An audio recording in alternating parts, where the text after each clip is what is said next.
Hello बच्चों, स्वागत है आपके प्यारे से YouTube channel physics bye Sanjeet sir में। हमारा चैप्टर है विद्युत रसायन यानी कि इलेक्ट्रोकेमिस्ट्री और चैप्टर 3 है। तो पिछले क्लास में मैं बता चुकी हूँ कि मानक इलेक्ट्रोड विभव क्या है। तो मानक इलेक्ट्रोड विभव है कि किसी भी विलयन के 1 मोलर सांद्रण और 298 केल्विन ताप, कितना 1 मोलर सांद्रण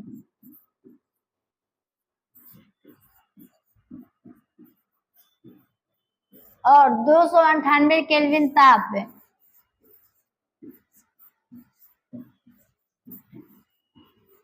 298 केल्विन ताप पर निर्धारित इलेक्ट्रोड के विभव को मानक इलेक्ट्रोड विभव कहते हैं। तो देखिए, आज का आपका टॉपिक है कि विद्युत रासायनिक श्रेणी। तो विद्युत रासायनिक श्रेणी क्या है? विभिन्न तत्वों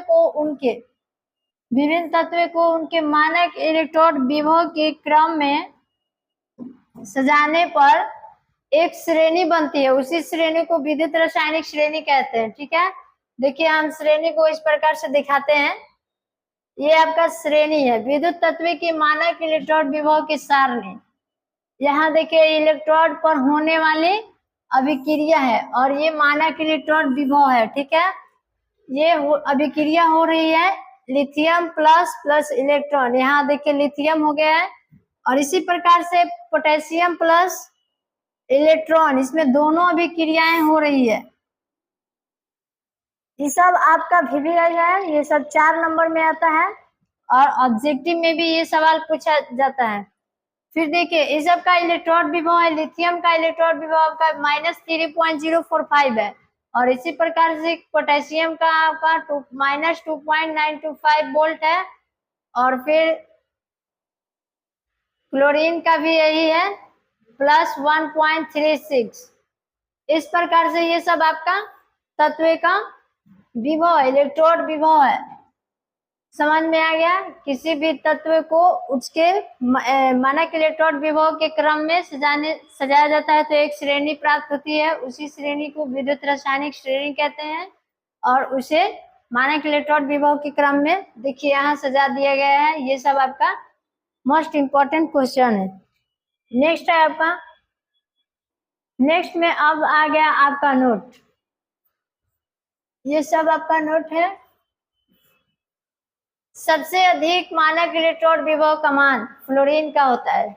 सबसे अधिक मानक इलेक्ट्रोड विभव का मान फ्लोरीन का +2.87 वोल्ट तथा सबसे कम आपका लिथियम का होता है -3.045 वोल्ट। तो ये आपका क्वेश्चन पूछा जाएगा सबसे अधिक मानक इलेक्ट्रोड विभव का मान किसका होता है, तो आप आंसर फ्लोरीन।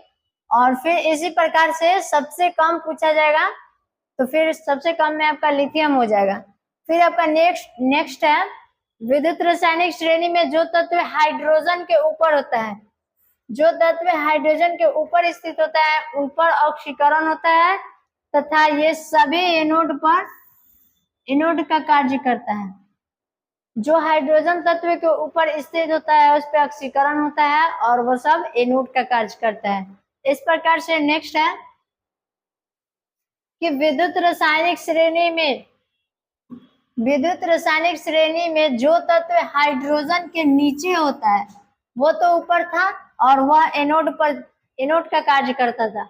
लेकिन इसमें देखिए ये जो तत्व हाइड्रोजन के नीचे होता है उन पर अवकरण होता है तथा ये सभी कैथोड का कार्य करता है। जो हाइड्रोजन के नीचे होता है वो कैथोड का काम करता है और जो हाइड्रोजन के ऊपर होता है वह एनोड का कार्य करता है और उसमें ऑक्सीकरण होता है। फिर नेक्स्ट है 4th नंबर है आपका कि विद्युत रासायनिक श्रेणी में ऊपर वाली कोई भी धातु अपने से नीचे वाले धातु या तत्व को विस्थापित कर सकता है। जो विद्युत रासायनिक श्रेणी में ऊपर की ओर जो भी कोई भी धातु अपने से नीचे वाले धातु को विस्थापित आसानी से कर सकता है, लेकिन नीचे वाला कोई भी तत्व अपने से ऊपर वाले तत्व को विस्थापित नहीं कर सकता है। ये आपका 4th नोट्स है। एग्जाम्पल में देखिए कॉपर प्लस हाइड्रोजन सल्फेट, यहाँ कॉपर सल्फेट हो गया है, कॉपर यहाँ आ गया और प्लस में हाइड्रोजन। ये हाइड्रोजन हो गया, तो यह अभिक्रिया जो है संभव नहीं है। और इसमें है फिर है कि हाइड्रोजन प्लस कॉपर सल्फेट, तो इसमें हाइड्रोजन सल्फेट प्लस कॉपर, ये आपका अभिक्रिया जो है संभव है, लेकिन ये संभव नहीं है। विद्युत रासायनिक श्रेणी की उपयोगिता। अब है कि विद्युत रासायनिक श्रेणी का उपयोग हम सब कहाँ कहाँ करते हैं, किस प्रकार से होता है, तो इसे देखिए।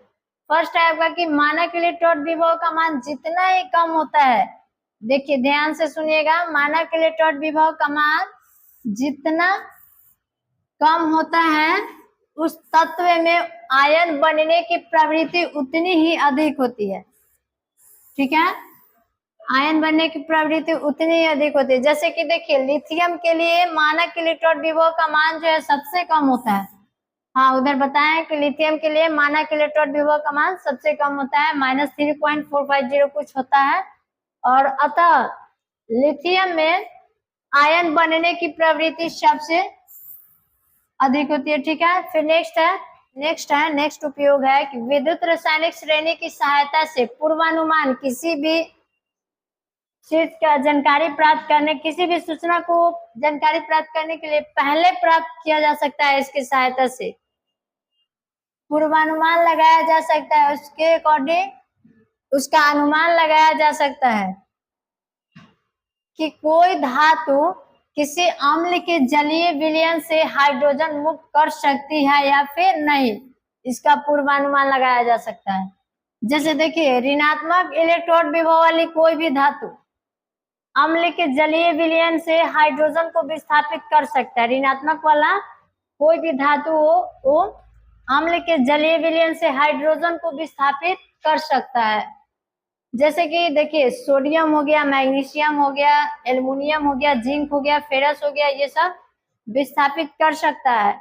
लेकिन वही धनात्मक इलेक्ट्रोड विभव वाली कोई भी धातु अम्लों के जलीय विलयन से हाइड्रोजन को विस्थापित नहीं कर सकता है। जैसे में आपका हो गया सोना हो गया, चांदी हो गया, कॉपर हो गया, पारा हो गया, ये सब जो है विस्थापित नहीं करता है हाइड्रोजन के। ठीक है, तो इस प्रकार से बहुत उपयोग है जो आपको नोट्स में दिया जाएगा। तो अंत तक जुड़ने के लिए धन्यवाद। आज के लिए इतना ही, फिर पढ़ेंगे नेक्स्ट क्लास में।